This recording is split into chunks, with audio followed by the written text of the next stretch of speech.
안녕하세요. 잘 살기 위해 끊임없이 고민하는 웰니스 유키입니다. 웰니스에 대한 제 고민을 공유합니다. 경제적 웰니스는 돈을 많이 버는 이야기가 아니라 돈 때문에 삶이 흔들리지 않게 하는 이야기입니다. 돈은 목적이 아니라 삶의 선택지를 지키기 위한 도구입니다.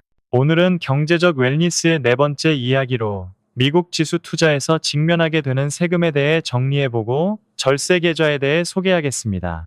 본격적으로 들어가기 앞서 투자에서 복리의 마법이 얼마나 중요한지 알아보겠습니다. 그 뒤에 세금에서는 양도소득세, 배당소득세, 금융투자 종합과세, 건강보험료에 대해서 살펴보겠습니다. 다음으로 절세계좌의 특성에 대해 알아보도록 하겠습니다. 복리의 마법. 투자를 오래 할수록 약간의 평균 수익률의 차이로 인해 결과가 생각보다 크게 벌어집니다. 그래서 장기 투자에서는 매년 조금이라도 더 높은 수익률을 유지하는 것이 중요합니다. 예를 들어보겠습니다. 같은 원금을 기준으로 연 8%로 10년을 굴리면 약 2.16배가 됩니다. 반면 연 10%로 10년을 굴리면 약 2.59배가 됩니다. 10년만 보면 차이가 좀 나네 정도로 느껴질 수도 있습니다.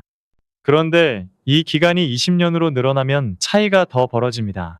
연 8%로는 약 4.66배, 연 10%로는 약 6.73배가 됩니다. 같은 돈으로 시작했고 같은 시간 경과했는데도 결과는 큰 차이가 납니다. 연 2%포인트가 20년 동안 쌓이면 인생의 질을 바꿀 정도의 격차가 됩니다. 이게 바로 오늘 영상에서 세금을 다루는 이유입니다. 주식 투자를 하면서의 세금은 한 번에 크게 체감되지는 않지만 장기 투자에서 매년 수익률을 조금씩 깎습니다. 복리의 엔진을 돌려야 하는데 방해가 되는 마찰력으로 작용합니다. 결국 투자에서 중요한 것은 얼마 벌었나가 아니라 세후로 얼마나 남았나가 되고 그 과정에서의 마찰력을 최소화해야 빠르게 갈 수 있습니다. 두 종류의 수익, 시세 차익과 배당금. 투자의 수익은 크게 두 가지로 나뉩니다.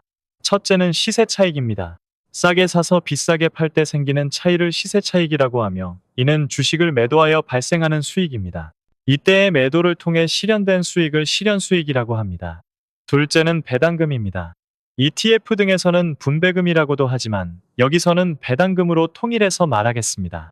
배당금은 주식을 보유하고 있으면 주기적으로 들어오는 현금입니다.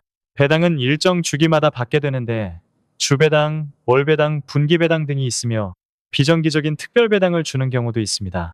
각각의 수익에 어떤 명목의 세금이 매겨지는지는 투자 방법에 따라 다르기 때문에 뒤에서 설명하도록 하겠습니다. 미국 직접 투자에서의 세금. 먼저 미국 직접 투자의 경우를 살펴보겠습니다. 미국 직접 투자에서 미국 주식을 투자하는 경우와 미국 ETF를 투자하는 경우는 동일한 방식으로 세금이 매겨집니다. 시세 차익에 대해서는 양도소득세 22%가 발생하고 배당에 대해서는 배당소득세 15.4%가 발생합니다. 이때 양도소득세는 1년 동안 발생한 실현수익과 실현손실을 서로 상계하고 남은 수익금에 대해서 세금을 내게 되는데 이를 손익통산이라고 합니다. 그리고 세금을 내는 시기는 국세 20%는 다음해 5월에 내게 되고 지방세 2%는 다음해 7월에 내게 됩니다. 이때 매년 250만 원의 비과세 한도가 있어서 해마다 250만 원 이상의 수익을 실현하라는 팁이 있기도 합니다. 배당소득세는 배당이 들어올 때 이미 원천징수로 15.4%를 떼고 받게 됩니다. 만약 배당으로 받는 금액이 너무 많으면 또 다른 변수가 생기는데 이는 뒤에서 다루도록 하겠습니다.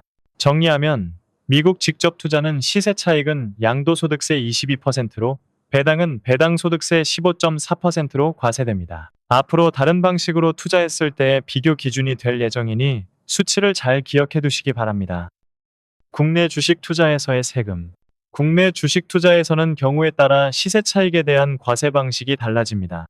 기본적으로 투자 금액이 크지 않은 이상 국내 주식과 국내 주식형 ETF에 대한 시세 차익은 비과세입니다.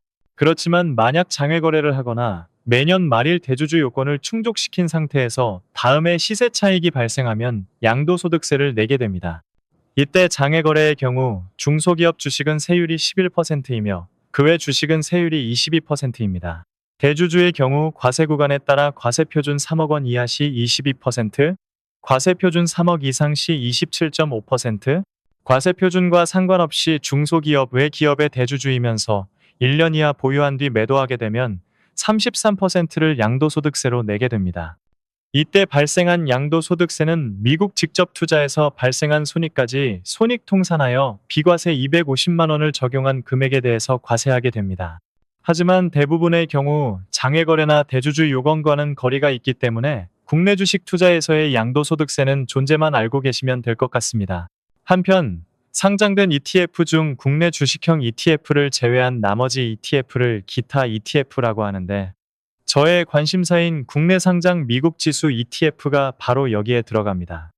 기타 ETF는 보유기간 과세라는 방식으로 과세되는데 보유기간 동안의 과표 증가분과 시세 차익 중 더 적은 금액에 15.4%를 배당소득세로 과세하는 방식입니다.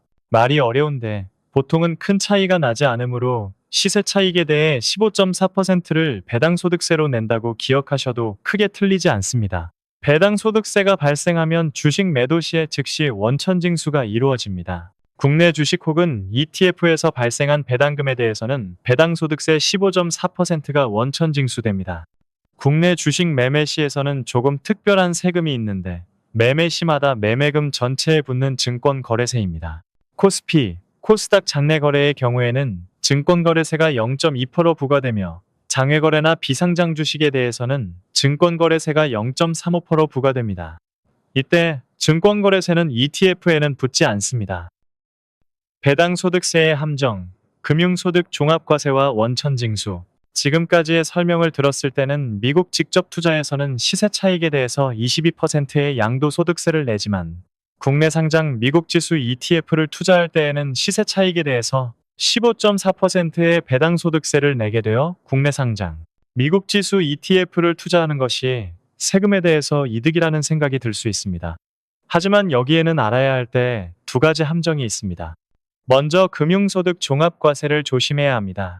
금융소득은 이자소득과 배당소득을 합한 것을 말하며 앞으로 배당소득 분리과세가 시작되면 분리과세되는 배당소득을 제외하고 합산하게 될 것으로 생각됩니다.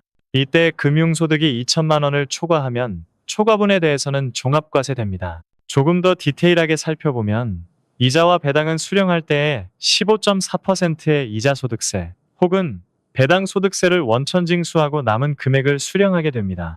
만약 금융소득이 2천만 원을 초과하면 초과분에 대해서는 종합과세되고 종합과세 구간이 15.4%를 넘어가면 차액만큼을 다음해 5월 종합소득세 신고를 하면서 추가 납부하게 됩니다. 만약 근로소득 혹은 사업소득의 과세표준 금액이 1,400만 원을 초과한다면 소득 증가액에 대한 세율이 16.5%를 초과하여 반드시 추가 납부를 하게 됩니다. 한편 배당소득세는 일단 시세차익에 대해서 15.4%를 원천징수당합니다. 이에 반해 미국 직접 투자의 경우 매매가 발생한 다음에 5월에 세금을 납부하기 때문에 매매로부터 세금을 내기까지의 시차가 평균 11개월 정도 발생합니다. 세금을 조금이라도 늦게 내면 그동안 자금이 더 수익을 창출할 수 있기 때문에 복리의 마법이 더 오래 유지될 수 있습니다. 이러한 두 가지 이유 때문에 배당소득세를 무작정 유리하다고 판단하면 안 됩니다. 한편 추후에 다루게 될 ISA라는 절세계좌는 금융소득 종합과세가 되면 그 후 3년 동안은 계좌의 개설이 불가하여 ISA를 해지하고 재개설하는 전략이 막히게 됩니다. 이러한 이유로 저는 개인적으로 배당소득세를 2천만 원에 맞춰서 이득을 보려는 시도는 꽤나 위험하니 굳이 시도하지 말라고 권하고 싶습니다. 실제로 저는 배당소득세가 연간 1,000만 원 이하가 되도록 최소화하며 유지하고 있습니다. 또 하나의 변수, 건강보험료. 또 하나의 변수는 세금이 아니라 건강보험료입니다. 건강보험료는 직장에서 4대 보험이 가입되어 있으면 직장가입자, 그렇지 않으면 지역가입자, 혹은 피부양자로 분류되어 있습니다. 직장가입자의 경우 기준은 보수외 소득입니다.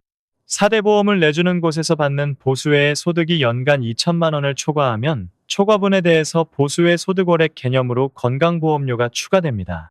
이때 건강보험료는 대상 금액의 약 8%가 부과됩니다.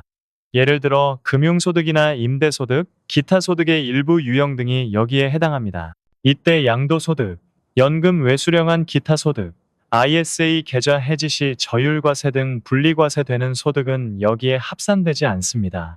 만약 보수의 소득이 2천만 원을 초과하여 건강보험료를 더 내게 되면 소득이 발생한 다음에 11월부터 1년 동안 건강보험료 추가되기 때문에 뒤늦게 생각지도 못했던 비용을 지출할 수 있습니다. 지역가입자의 경우 기준은 금융소득입니다. 금융소득이 1,000만 원을 초과하면 금융소득 전액에 대해서 건강보험료가 추가됩니다. 만약 지역가입자가 1,000만 원을 초과하는 국내 상장 미국 지수 ETF의 시세 차익을 발생시켰다면 배당 소득세 15.4%를 즉시 원천 징수당하고 다음해 5월에는 2,000만 원 초과분에 대해서는 종합과세되며 다음해 11월부터는 건강보험료로 약 8%만큼 추가 납부하게 되어 최소 23.4%의 비용이 발생하게 됩니다. 그리고 이는 양도소득세 22%보다 크기 때문에 되레 손해가 됩니다. 피부양자의 경우 재산과 소득에 따라 피부양자 자격이 박탈될 수 있는데 이때 금융소득이 영향을 줄 수 있습니다. 금융소득은 1,000만 원을 초과하는 경우 소득으로 합산되는데 그 가능성이 있다면 미리 피부양자 자격 박탈에 대해서 공부해 두실 필요가 있습니다. 건강보험료의 핵심은 생각지도 못했던 방식으로 난데없이 내게 되는 비용이 되는 경우가 많다는 점입니다. 주로 세금만 생각하는 경우가 많은데 8%라는 적지 않은 돈을 내게 되기 때문에 복리를 유지하고자 한다면 건강보험료에 대해서도 미리 염두에 두어야 합니다. 절세계좌 복리 엔진을 지키는 방법. 여기까지 들으면 이런 생각이 들 수 있습니다. 결국 세금이 아깝고 또 복잡해서 투자를 못하겠는데요? 그래서 등장하는 것이 절세계좌입니다. 절세계좌는 단순히 세금이 싼 계좌가 아니라 투자 과정에서 발생하는 과세 이벤트를 줄이거나 늦추면서 복리가 굴러가는 것을 마찰력이 방해하지 못하도록 만들어줍니다. 절세계좌의 주요한 특성은 과세 이연, 분리과세, 손익통산, 저율과세, 세액공제, 비과세 한도입니다. 첫째, 과세 이연입니다. 계좌 안에서 수익이 발생해도 그때그때 세금을 떼는 방식이 아니라 먼 미래로 과세를 미룹니다. 예를 들어 연금저축펀드나 IRP 계좌의 경우 수익금에 대해 세금이 계속해서 이연되다가 연금을 수령할 때에 연금소득세를 내게 됩니다. ISA 계좌의 경우 계좌를 유지하는 동안은 세금을 내지 않다가 계좌를 해지하는 때에 세금 계산을 한 번에 하게 됩니다. 둘째, 분리과세입니다. 근로소득이나 사업소득이 있는 경우 추가로 발생하는 수익이 종합과세되면 세율 구간이 높아서 세금을 낼 때 가슴이 찢어지게 됩니다. 이때 분리과세는 고정된 세율만큼만 세금을 내게 되어서 대부분의 경우 종합과세보다는 유리합니다. 또한 분리과세되는 소득은 건강보험료와 별개이기 때문에 추가 비용 폭탄이 떨어질까 두려워하지 않아도 됩니다. 셋째, 손익통산입니다. 절세계좌에서는 계좌 내에서 발생하는 수익과 손실을 서로 상계하여 남은 수익에 대해서만 세금을 냅니다. 이와 대비되는 것이 일반 계좌에서 기타 ETF를 투자하는 경우입니다. 예를 들어 해당 ETF가 10% 떨어져서 손실 실현을 하고 다른 ETF로 갈아탄 뒤 11.1% 오른 뒤 수익 실현을 했다면 손익통산이 적용되는 경우 수익과 손실이 딱 맞게 상계가 되지만 적용되지 않는 경우 수익을 본 11.1%에 대해서 15.4%의 배당소득세를 원천징수 당합니다. 넷째, 저율과세입니다. 연금저축펀드와 IRP는 과세 대상 수익금에 대해서 연금 수령 시 3.3, 5.5%의 연금소득세가 부과되고 연금 회수령 시 16.5%의 기타 소득세가 부과됩니다. 모두 양도소득세 22%보다는 저렴합니다. 또한 ISA 계좌의 경우 비과세 한도 초과하는 금액에 대해서 9.9%의 분리과세를 합니다. 다섯째, 세액공제입니다. 연금저축펀드와 IRP는 각각 600만 원, 900만 원까지 세액공제를 받을 수 있는 한도가 있습니다. 이 한도는 서로 공유하는 한도이기 때문에 1년에 받을 수 있는 세액공제 금액은 총 900만 원입니다. 소득에 따라 세액공제율이 13.2%, 16.5%로 다른데 이는 다음 영상에서 자세하게 다루겠습니다. 여섯째, 비과세 한도입니다. ISA 계좌에는 200만 원 혹은 400만 원 한도의 비과세 한도가 있습니다. 계좌를 해지할 시에 손익통산을 한 뒤 과세 대상 수익금이 있는 경우 비과세 한도를 초과한 금액에 대해서만 과세를 합니다. 다음 영상에서는 마지막에 살펴봤던 절세계좌에 대해서 하나씩 알아보도록 하겠습니다. 우리나라 연금 제도에 대해서 알아보고 각각의 계좌가 어떠한 제도적인 배경에서 개설되는 계좌인지 살펴보고 각각의 계좌의 활용 방법에 대해서 살펴보도록 하겠습니다. 돈은 목적이 아니라 삶의 선택지를 지키기 위한 도구입니다. 웰니스 유키였습니다.